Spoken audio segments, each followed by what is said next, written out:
Ma'am May. Yes po. Bakit mo naman kasi tinago kay Sir Dante? Ma'am, kagaya na po ng paliwanag ko kanina, kaya Oh. hindi ko po agad sabihin sa kanya na ako ay buntis, ayan po ay biglang umuuwi. Ano po ang ipakakain ko sa aking anak? Kapag po yan ay nasa malayo at nasira ang disposisyon, uuwi yan, mag-aaway kami, bubugbugin ako niyan. Sa totoo lang, ma'am, nananakit yan. Alright, so pareho din kayong may problema. At tungkol sa DNA test, Sir Dante, Mas matagal kong kinimkim kakala ko. Papayag Nagbago po ka ako na. sa kanya kung may ebidensya po siya sa akin ng panlalalaki ko. ganito Sir Papayag Dante, po ako.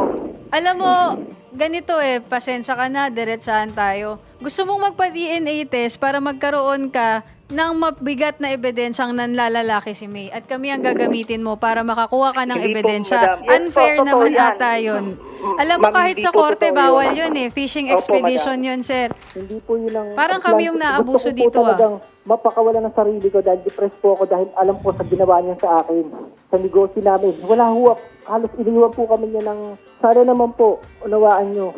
May alam mo yan, itinago mo na matagal sa akin yan. Mama, sabi ko, Sige, kung hindi sige yan- para fair po tayo kay Sir Dante, ha? Tinago mo na matagal sa akin Ma'am yan. May. Hindi- Sige, dito Ma'am sa May. akin. Ma'am May. Yes po. Bakit mo naman kasi tinago kay Sir Dante? Ma'am, kagaya na po ng paliwanag ko kanina, kaya Oh. hindi ko po agad sabihin sa kanya na ako ay buntis, ayan po ay biglang umuuwi.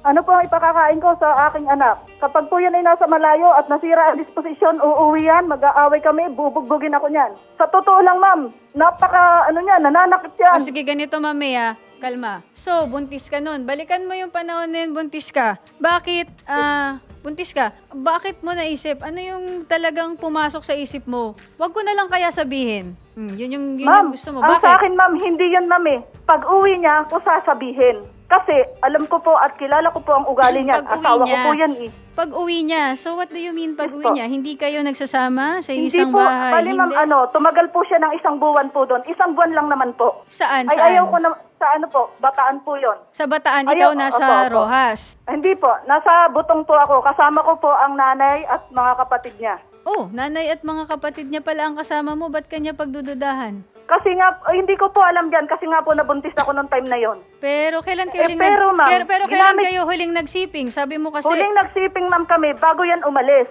Oh, Wala pa hong 1 buwan, nag-try ako, tapos pagbalik niya, buntis po na ako noong time na yon. ayun naman pala Hindi naman siguro physically impossible. Aha. Kaya nga naman ang sabi ko, walang ibang makakaalam kung hindi ako dahil ako ang sinakyan mo.